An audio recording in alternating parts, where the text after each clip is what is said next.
to the Member Engagement Show with Higher Logic, the podcast for association professionals looking to boost retention, gain new members, and deepen member involvement. Each episode, we'll bring on some experts, talk shop about engagement, and you'll walk away with strategies proven to transform your organization.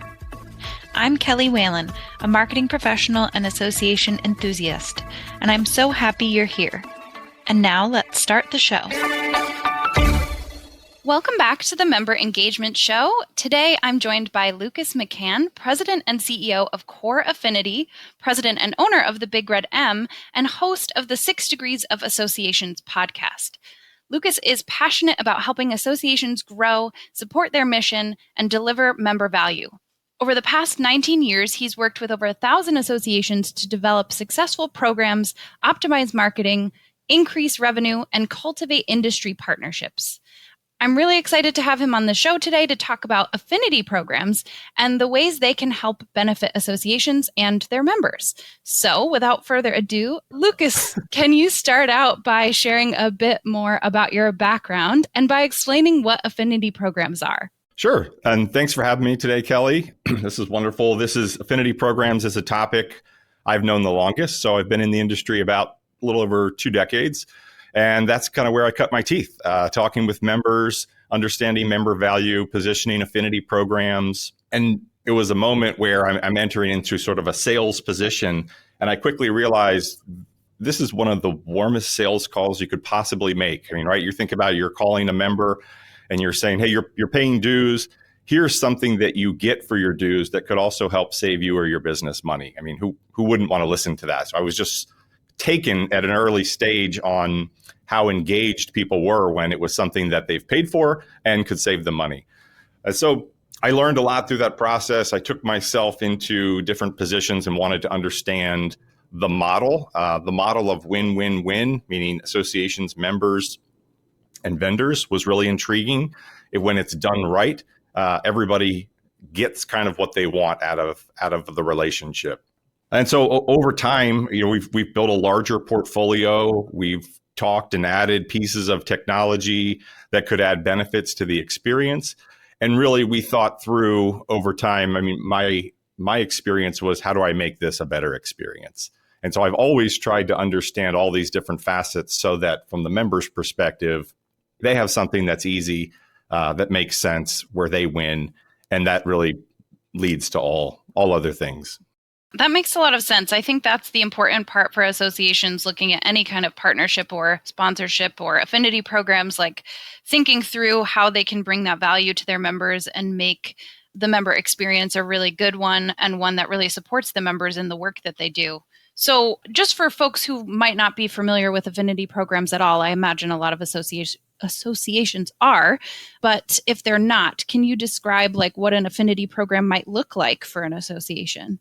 Sure. I mean, this would be one definition, but affinity programs are essentially a curated group of vendors whose service or product has a direct link to a specific industry or vertical. So you're bringing people who may be vendors to the industry specifically, or have a service that has a strong tie to the success of a business. So some of these could just be general office supply programs. Some of these could be much more streamlined and specific to an industry. They could be chemical based, but there's a lot of reasons and things that go into making that a successful relationship for all parties. So really, again, putting together vendors that are adding the most value to, again, the member and the industry. My former association, we hadn't actually, maybe before my time, we had done an affinity program, but I think, and you and I have talked about this before, I think sometimes associations will have tried an affinity program and not really put the time into it that they could have, and then they don't really see the results that they're hoping for. I think that had happened to our association, so it wasn't something we continued to pursue. But I think there are ways to like make those relationships work a lot better. Yeah, absolutely. I mean, that's not unique to you all in your previous association, Kelly. We hear that a lot. And sometimes that's why I say my definition. Some people think that affinity programs are synonymous with, discounts at, movie theaters, or discounts on, 10% off at wherever XYZ location. And some of those can work, but I think that generally affinity programs have gotten a bad rap because of those. And they say, oh, I can find that elsewhere. I can get a better deal. And that's another sort of typical mentality by the larger portions of members. They believe that this is not something that can benefit, although we can talk later in the show on how that's not really the case if it's done right, and sort of things that you do and don'ts. But yeah, I think the setup also in terms of what to look for and how to do this right is you have to think of it like a sponsor, right? You have to go into that relationship thinking about how is this going to benefit you as much as it's going to benefit me and the member, and have those conversations and really understand sort of why are you here? Why would you sponsor this? Why would you want to join into this partnership? And then ask again and again and again and just kind of revisit that conversation pretty often. And as you build those ties and understanding, it'll make for better programs.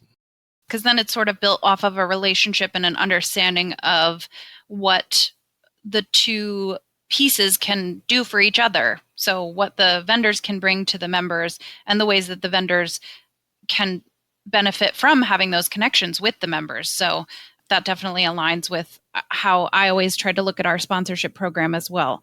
Because if you're not paying attention to what your members want and like the ways that you can serve what they're looking for, and you're not also having similar conversations with your vendors, then you're kind of just like prescribing maybe things that don't work for either. Absolutely. Yeah. And even worse, sometimes what happens is if you don't dedicate enough resources to it, as you mentioned, maybe in a previous association, again, that wouldn't be unique to them too, is it sits there, and in this day and age, people just don't have the attention or the time to reach out to their association and say, hey, this isn't a great fit. This isn't working out. What they'll do is it won't work, and then they'll just turn and get back to business. And so something could sit there for a long period in some cases, and not just not add value, but actually detract from value if that experience isn't good. Like we talk often about, you need to understand qualitative and quantitative measures of success that come directly from your members, what they're doing, right? Actual activities and engagements, and also what they're saying. You need to survey them regularly and find out, how is that working? You need to take opportunities for testimonials, and you need to put them, high in the sky so other members can see, because that becomes attractive.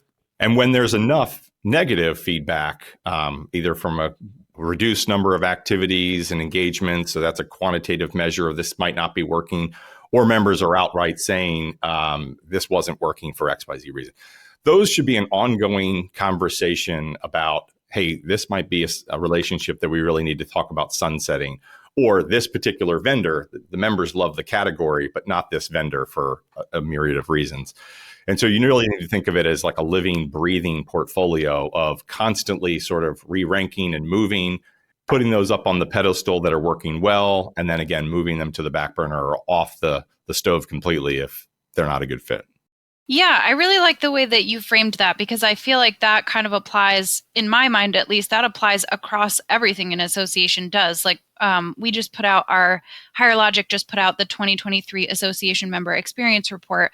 And in that, we kind of survey members every year to like actual members of associations to ask them like what they care about, what they maybe don't care about. Right. And one of the questions we added this year was asking, or refined the question rather this year, to learn if members feel like they're being asked by their association regularly, like what they want. And members kind of said that they would offer more feedback to their association. So they said, I wish my association asked me more often what I want, because they're kind of like ready to tell their association. So I like that you brought that up and said, like, when you have these opportunities to collect feedback and ask members how it's going, you should ask them, because otherwise you might not realize you might have this, I don't know, we had a discount page on our website that I feel like we always were adding things to when we secured new partnerships, but we might not have been looking back at the things that had been there for 2 or 3 years to make sure, like, does that discount code still work? And does the magazine or whatever we had a discount on, is that still really relevant to our members, or is it not?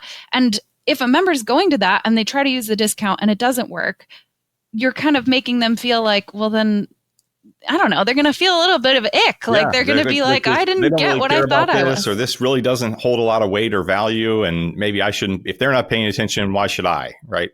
Yeah, that Or they happens. might even assume the rest of the resources on the page, even your newer ones, are also not good. Like if they open one that they're interested in and it doesn't work, they might not even bother to look at the others. There's dozens of reasons why that experience, in a very traditional sense, again, where I would say an association puts their programs up on their website and they off ramp them, I would say typically to another landing page on the vendor site, where you're asked to fill out a form for that particular vendor. And then you have to go back and then do it again and do it again. So that can be very off-putting. And to your point, yeah, one bad experience, you go to one 404 error page, or you email a specific contact and you get a bounce back that they're no longer there, or you click a link to sign up and it's broken completely. I chuckle a little bit because when we go into a new engagement where we're talking to somebody that wants to learn about what we would do at Core Affinity with managing affinity programs, we'll go and do our own due diligence. We'll go to their site and see how they're positioned now. Are they behind a firewall, not behind a firewall? Can I get to it? Who's the contact? And I would say 75% of the time in that just quick evaluation, we find something that's broken, something that goes to the wrong link, or an email pop up that doesn't work, or something that they download a one pager or a brochure and it's got old dates on it or irrelevant information. And so it's just the first sign that they're not giving it the attention or putting the resources towards it, which I get. It's not typically in a small or medium sized association, certainly. It's not a primary role of anybody on staff. It's typically a fifth, sixth, or seventh hat that somebody's wearing. And it's difficult because they are focused on all the other aspects of membership or marketing or engagement.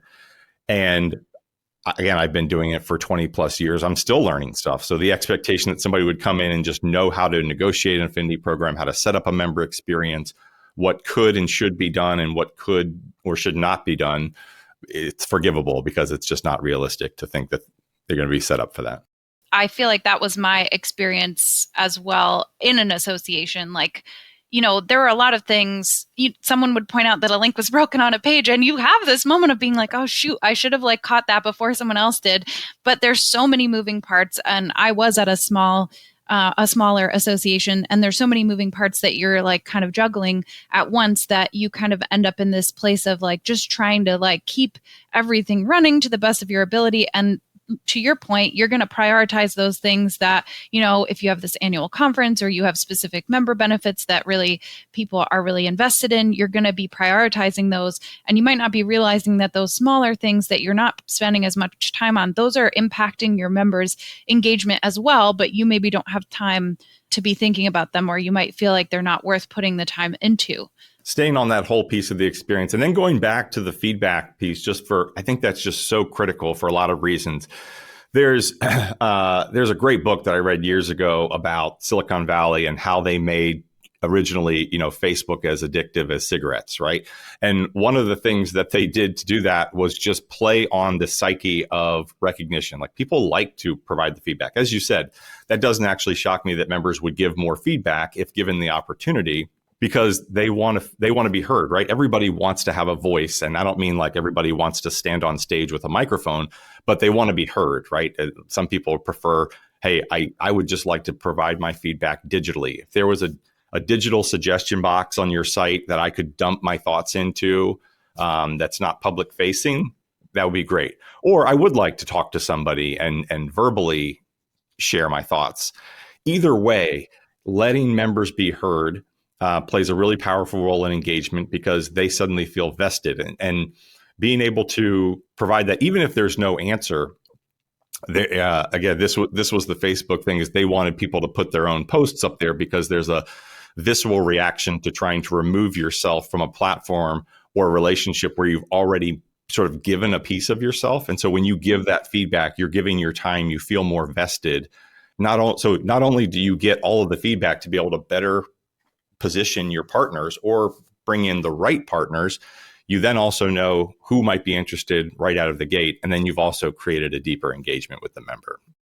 That made me think of how even just in my own work on more of like a marketing, like as a content marketing person, LinkedIn polls, for example, are really popular in this like era as like they often get the most engagement on your social, on a social platform for a lot of different businesses. And it goes back to kind of what you're saying. It's an opportunity for people to engage. And those polls are like, they don't even have to be super deep. It's like you ask one question. I know I like answer them as I'm scrolling just because they're going by. And it might ask me like, do I like Instagram or TikTok better? And I'm like, does this matter? Maybe, maybe not. And I answer it. And then whoever's posted that poll now has information and they got me to engage with their brand. I know like Higher Logic Community has polls in it as well. And if I was still in an association, I feel like I would be using that regularly in my community because it's just such an easy way for members to give you feedback and just feel like they're getting to tell you something. And then you're also getting the feedback you want as opposed to like random emails from people that are upset about something. Not that you won't still get those, but when you give people an opportunity to give you feedback on actual questions you have, I think you're able to direct that feedback a lot better than just kind of leaving it open to just the most excited or most upset people. You actually get that feedback from the rest of the audience that wouldn't necessarily, send you a strongly worded email. Yeah, there's a reason that almost every retailer that collects your email address after purchasing sends you a survey. I mean, every time I order from Amazon, that waits like 3 or 4 days. How did you like your product after it was delivered? Because they know that gets me personally more invested. And the one thing that they do, that the ones that do it well, and I would say LinkedIn did this really well too, is they made it easy. You've got to make everything very easy, including affinity programs. If it's difficult, they just won't do it. Time is valuable. I mean, our attention spans are as short as they've ever been in history. And you have very few moments to capture somebody's interests. And it may be, I need to get this down to just one click, right? How do I get that? That's a goal of ours. Like, how do I get an engagement down to like one click? Because once I know they're interested, then the means at which we follow up with them can be customized to how that person wants to be followed up with, or maybe what they were interested in. And some people want to go there. I'm just going to get information. If there's no button that says send me information versus I want to speak with somebody versus have somebody call me versus, and this is the one I love, like with Calendly, you can just book a meeting. I'm so over the forms because, in fact, I just told our marketing person, like, take all forms off all our websites. We're never doing those again. Like, it seems so silly. I'm going to go to a website. I'm going to put my information in. Then that person's going to guess on when it's going to be a good time to get back to me, hopefully, ideally quickly. But then we have to go back on this back and forth only to like set up a meeting. So I want a button on every affinity program that says if option exists, I just want to book a meeting with somebody to talk about this service. I really would love to find out how I could save 35% on, fill in the blank. And if I could speak with somebody and schedule a 15-minute call rather than fill out another form with my information, I know my calendar, this thing knows theirs. Let's make it happen. Yeah, reducing that barrier to entry for sure. And I think that's particularly important with the kind of influx of a younger generation coming into the workforce, because I think there's a lot less. I mean, I've filled out so many forms in my career that I feel like I will fill out another one because I'm just kind of like, yep, I've done this like 600,000 times. I'll just do it one more time. But I think Well, thankfully, our computers now auto-populate. If you do the settings right, I just have to fill out like first letter and then the rest of it goes in. That's great. But yeah. But I think unless you I think it comes down to being intentional as well. Unless you have like a reason that something needs to be like a little more, I don't know, more of a form or something, then you kind of want to take all of that off and make sure that things are accessible for people and very easy. And like you said, one click, that's always going to be, because I can just do that in 5 seconds instead of having to take a moment to fill something out and be like, well, actually, I have a meeting and I'm going to have to do this later because I don't have time to fill all of this out. Yeah. And if they're not willing to give you that information on the front end of wanting to learn more about a member benefit portfolio in general, then they're probably not interested anyway. And people say, oh, well, if you make people give their information up front one time, which is what we do, creates this high barrier to entry. I'm like, well, so you're telling me that's a higher barrier to entry than them having to off ramp to 6 or 7 different program pages and fill out all their information? Like, no, that doesn't pass the laugh test. Continuing on from kind of what you were talking about ways that associations can set themselves up for success, or maybe the things that they're doing that are kind of creating stopgaps.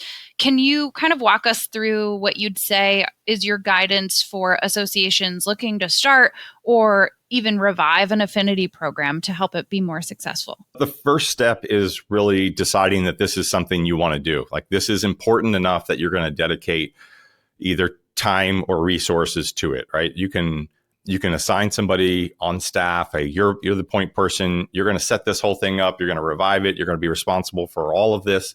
Somebody's got to take onus of it, or you're going to, hire some fractional resource to do this that specializes in this. Exactly. So that's step number one, is just committing to do it, because the worst thing you can do is kind of half-ass it, if I can say that. Like, again, put it up on the website and hope that it's doing well. Sometimes that works. I talk to groups sometimes and they go, how's your affinity program doing? And they'll say, well, it's pretty good. We made $350,000 of non-dues revenue off this program last year. And I say, great. And how do you know that's not underperforming by 200%? Well, crickets, right? Because the second thing was be able to measure and track it. Like, what does success look like as an organization? Okay. Some of them, just be very clear on why you're setting it up. Are you setting it up to make money? I want non-dues revenue. Are you setting it up as you're trying to increase your value prop? Are you setting it up because you're trying to find new elements of engagement to help your new AMS or CRM score engagement on a broader scale? So it's not just did they go to events and did they renew? Like, the more and more data points that you can add to it. So I'd say the first thing is just be very, very clear and intentional about why you're doing this. So know that up front and sort of put everything through that lens, so to speak, so that you're focused on the right thing. That will be very apparent. The next is just vet your vendors really, really well. You really want vendors who know your industry, that carry a brand. I can't tell you how hard it is to push a rock up a hill when nobody knows the brand at all. Like, who is this company? And if you have to sell the company brand and then sell the service or product, it's exponentially more difficult and the activity levels are just minimal. So go with brands that people know, that people trust. And then I would say that going back to what we mentioned earlier is really ask them, like, why would you want to do this? As a vendor or partner to our industry with our members, what does success look like to you? And I've gotten, I say after 20 years, I got a lot of scars on how to do it wrong. That was one that I've learned a couple of times. Unfortunately, you just sort of stumble, but really ask the questions. Why is that important? Why should we do this? Why should we not do this?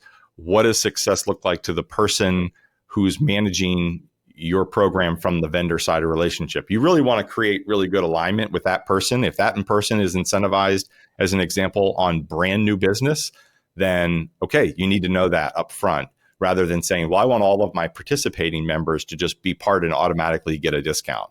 Oh, well, actually, we can't do that because we have to keep some ratio of new business and existing business in these relationships. The next one I would say is really talk to some members before you jump in and do this. You're a little bit guessing or shooting in the dark. I mean, ideally, you do know your industry really, really well, enough that you should be able to pick it out if you're from industry. Not everybody's from industry, but really pick, whether it's your board or you create an executive or member committee, do some initial surveying and really listen to the results. And then I would say, listen, like, what are members telling you they really want or need? And that's a continuing thing, not just at the start of reviving or starting a new one, I would say. And then the last point I would say is more is not always better, right? We have over 650 benefit partners at Core Affinity that we could, but I often say, like, it's not helpful to turn the dump truck around and give members 50 benefit options right out of the gate. Pick 6, 8, like, really get to know, how are these working? How are they not working with your members specifically? The old adage, if you've met one association, you've met one association. That's true with vendors. You have to test the waters a little bit and be ready to move and pivot a little bit, whether in an offering with a vendor, how it's positioned to members and how often. And then once it gets going, I think the other biggest factor is you have to share the good news. If there are members who just say, this is phenomenal, I saved more in the first 6 months than my membership dues cost for all of last year. And these exist very often. You have to listen for them. You have to find them, but then promote them. Because if you say, hey, XYZ in our industry saved $30,000 through one of our affinity programs, it's amazing how much more effective that will be than you as the association saying, we have these great programs. Well, yes, I pay to be part of this, but what I really pay to be part of this membership very often is I have this network now of people that I know and trust that do what I do, same thing every day. And so they really listen to member testimonials. There's just not enough member testimonials. If you could do it, you should create an entire page of member testimonials, because you'll see all of these great accolades. That's what will draw people to listen more and pay more attention, because the default would be, again, with very short attention spans, I fly in, I look at what you have, I like or I don't like, and then I fly away. But if I know that, hey, one of the largest companies in our industry is using this benefit program and saved money, I want to be like that, I'm going to pay attention. That, and it aligns with what I've heard of and what I've seen in sort of the research of associations getting their most like actual members through referrals. And I think that goes for their like the benefits they're going to engage with as well. Like they're going to see other members or other possible members saying, I love this association. It's a key part of my job, or this member benefit changed my life, like changed my work life. And that's going to mean a lot to them in terms of the way that they make decisions for their own professional development, for their own time and investment in the association. Yeah. And what a credibility statement that is when you have those members who save more than their dues. Absolutely. That then, of course, when they go to make the case to their, because a lot of, at least in the association I've worked with, the members have to get approval. So like the member might love the association, but they have to go to their boss or their boss's boss to get the budgetary approval to have that membership.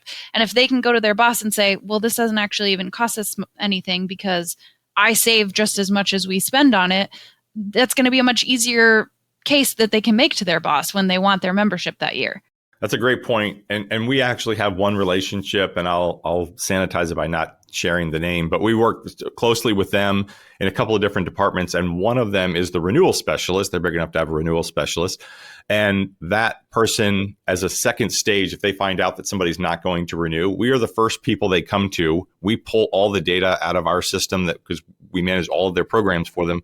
We pull all the data out of our system that shows engagement and savings. And we share that with that person. Of those where we have a match where the member is using the programs, 75% of the time that we are sending information back, it's showing just that this person saved more than you're asking them to renew. So yes, it's a great statement for them, as you said, to take it, get approval on a renewal, and move forward. So that's just punching the value back down to say there's more to this than savings, but this is a great start. I love that you've brought up too, like in the cases where an association might outsource their affinity program with an organization like yours, like Core Affinity. I think then you have that expertise to pull that report, like you said, so that they're not kind of trying to go back through stuff. So if they don't have the on-staff capacity to really be analyzing what their affinity program is doing for an individual member that is potentially about to churn, although I think churn is more of like a corporate term. We get it. But not going to renew, then they have now this very specialized opportunity to kind of say, well, you're actually going to lose more money if you don't renew. Yeah. I would say if you're starting an association program, and you're thinking through all the pieces of how is this going to work, I want to set this thing up, don't discount the work that will need to be done around reporting. But it's important that you get those reports. So if you set up a program and you have 10 different vendors, let's say, which doesn't sound like a crazy amount, you have 10 contacts that you're working with for marketing, you have 10 monthly, quarterly, or annual reports that you're going to need to consolidate. And ideally, typically that person is going to have to present to their board, how effective is this program that we've put together once or twice a year at least. And so there is a little bit of lift in that, and just considering again whether you're going to start or not. That can be a significant time suck, if you will. But it is really important to understanding, as you said, is this working? What's the value? What are the savings, revenues, growth metrics, and KPIs? Yeah, and finding opportunities to improve too. I mean, I think again, from my experience in associations, I think often the reporting is something that you push off because you're busy doing like the things that are happening now. So you're not looking back as much as you could be. And I think trying to get past that mindset is really important, because looking back at what you did and what impact it has gives you an opportunity to say, well, that wasn't worth it. Or that really was worth it. Like, Yeah. oh, here's a program and we spend this much time on it, but it doesn't seem to impact anyone. So, like, how should we try to change it or should we abandon it strategically? I love strategic abandonment. It's like I feel like one of my favorite phrases because sometimes you'll find that, like, you're just spending a lot of resources on something because, maybe a former executive director was super jazzed about it or something. And now you just keep putting time into it and it's not what the members are looking for anymore. Or vice versa, you find, wow, like our job board at my association was like really didn't take much effort. We had outsourced it and it was a great non-dues revenue driver and it was a great opportunity for us to meet new potential members. Because they were using the job board and then we'd be like, oh, they're not a member yet. They should be a member if they're trying to advance their career in this field. We're a perfect fit for them. So having those, like you said, kind of taking the time up front to say, what are the goals we have? How are we going to measure them? What are the reports we need to set up so that we can measure them? Right. And then regularly, like setting aside the time to regularly check on that and say, yep, it's working, or it's sort of working, but could we tweak this and make it work better? Or no, it's not working at all. Like, what do we need to do instead of this? Yeah, and there's good information in those reports and in the data itself, just sort of at an aggregated level for trends. But the programs that turn out to be really, really successful are those associations or the person at the point of those programs for the association. They really roll up their sleeves and dig in to the data and look at what is this telling us? Because sometimes you find in there, for example, oh, everybody's loving this program, but they actually just love this one product. So why don't we just highlight this product so more people understand that this product is available, add a testimonial that this many members are using this product within it, and a nice inflection point can come out of that in terms of growth. Yeah. But yeah. But it takes more time. For sure. Well, on the topic of trends, I feel like one last thing I wanted to touch base with you about was, are there any trends or innovations you've observed in the world of affinity programs for associations that you feel like are worth calling out or kind of making an impact on the future of these types of programs? I think that's a great question. In terms of trends, what we see more and more of is the desire around the data. Like we've had recent engagements where people said, I'm not interested in the non-dues revenue. I think if our members save, that's a great data point. And they really want to come back to, I want to understand how this engagement can lead to more renewals and nothing else, just that they're engaging. How do we make that happen? And the data around that, because data has become just such a valuable commodity, and associations do have a lot of data. And I think they're still working through how to one, pull it all together in a single source, and whether they put that into, sort of a data lake type of module, but they have all these plugins, right? And so if the program can produce more data and create more insight into the scale or the percentage, likely percentage that this person will renew, I think that has become a trend that people lean on. And again, I'm shocked that having these conversations where traditionally it was, I really want the non-dues revenue. Right. That was a means of diversifying beyond dues. And so any way we can do that, that's what they see. And we still have those. They come to the table. How quickly can we get this to 10, 50, 100, $200,000? Okay. At least we're singing from the same sheet of music, so to speak. But more of a trend is I'm not as interested in that. I am interested in the data, though, and what that could produce. Yeah, that's really interesting. I feel like it might, in part, it could be coming back to, I think, like less associations, or I don't even know if it's less associations. I've noticed more of a situation with members having to justify budgets more often, like both for events and for membership. And so, in that case, the data, like you talked about before, being able to say to them, well, your dues are actually, you more than pay for your dues with all the savings that you have. Having that data point would really drive renewal for an association that is having that problem, because they could say, well, you're actually going to miss out if you stop being a member. But the engagement feels really that kind of data on engagement, or that data on showing that the affinity program drives engagement, that feels very like core to the association goal.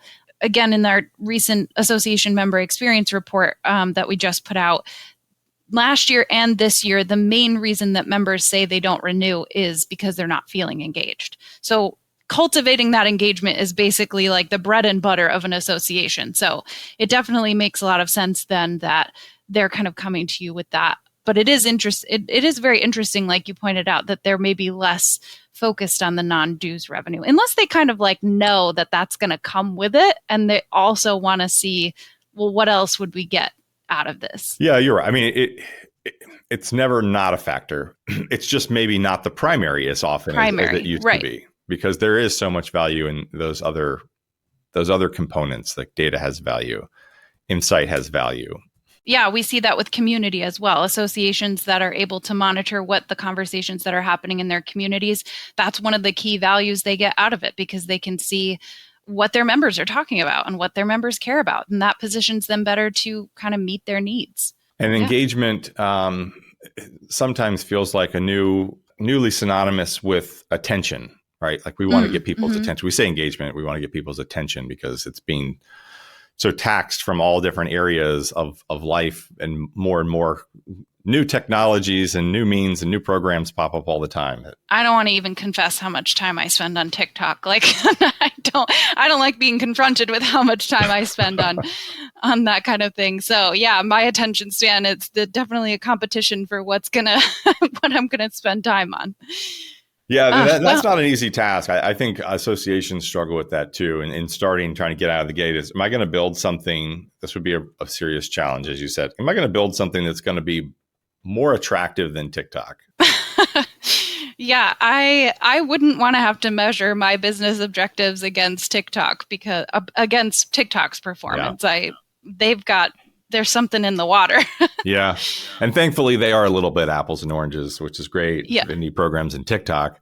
As we talked about, the other trend that I saw is typically affinity programs that I mentioned earlier in the show was kind of targeted for the smaller members, right? Like, oh, I don't have any buying power to get access to a program that the big guys in our industry could negotiate on their own. So I can sort of ride this collective pre-negotiated deal or program that the association put together for me. And so all the little guys, right? That's the notion, is like all those little guys, they can benefit from that. It's not necessarily always true. I feel like more and more we're finding ourselves in conversations with larger members who, it could be just a product of the last couple of years and just a tightening of belts and across all sorts of landscapes. But even the larger members are now open to conversations. And if we bring those to vendors, they're open. And then, we can pull more buying power and everybody wins, sort of like all boats rise with the tide. If we can get the larger members in and get them attached, that's become more and more a reality in them actually saving money through these programs. Now, as a percentage, they may not save 20% because sure, they've negotiated 18 of that on their own. But if they can come in and save 2% on a $5 million annual spend in a particular vendor, it's still significant enough to a procurement agent or somebody an executive at that who's looking to find some ways to add to the bottom line. That's a good call out, because I think, you might get attached to those bigger percentage numbers, but like you said, on these bigger, on a bigger budget line item, even the smallest percentage is going to make a difference. Absolutely. Literal dollars. Yeah. Well, I have really enjoyed this conversation. Affinity programs isn't something that I had a lot of experience with in my own work. So I feel like I've learned a lot from talking with you about them. And I hope that our listeners have also learned kind of the ways that they can adjust those programs or revive those types of programs. Is there anything else that's top of mind for you that you'd like to leave listeners with as we wrap up? I think whether you have a new program, you have an existing program, just again, save the time, use the time to work on that piece of your business, meaning really take time to evaluate, is this the best member experience? Are we offering the best programs? Don't be afraid to sunset a program that isn't doing any good for your association, right? Cut the tie, let it go. It's better to work with fewer that have a ton of engagement, that are producing a ton of value and savings to the members and non-dues revenue for you all, than it is to have this huge portfolio where the tail end of that is really doing nothing. Typically, the Pareto principle of 80% of your member value and revenue is generated from 20% of your programs. Don't be afraid to cut the tail on that other 80% or some portion of it, because there'll actually be fewer relationships to manage, fewer reports to get, and just as much, if not more value, because you save the time on focusing on those. I love that as a closeout. I think that many businesses and associations could use that strategy. Well, I really appreciate you coming on today, Lucas. For our listeners, again, you can check out Core Affinity online, and also the 6 Degrees of Associations podcast that Lucas hosts. I will include those in the show notes. I've mentioned several times in this podcast, in case you can't tell, I'm really excited about it. We have a 2023 Association Member Experience Report that we just put out. So I will include that in the show notes as well. That collected data directly from association members about what things are really important to them right now. And then also just a heads up, we've got registration is open for the Super Forum 2024 conference, which takes place next year in April 10th and 12th, I believe. So I'll also include the link to that in the show notes. Thanks for having me, Kelly. It was great. I look forward to the report as well. It sounds like definitely some great content there. Thank you so much. And you'll hear us next time, listeners.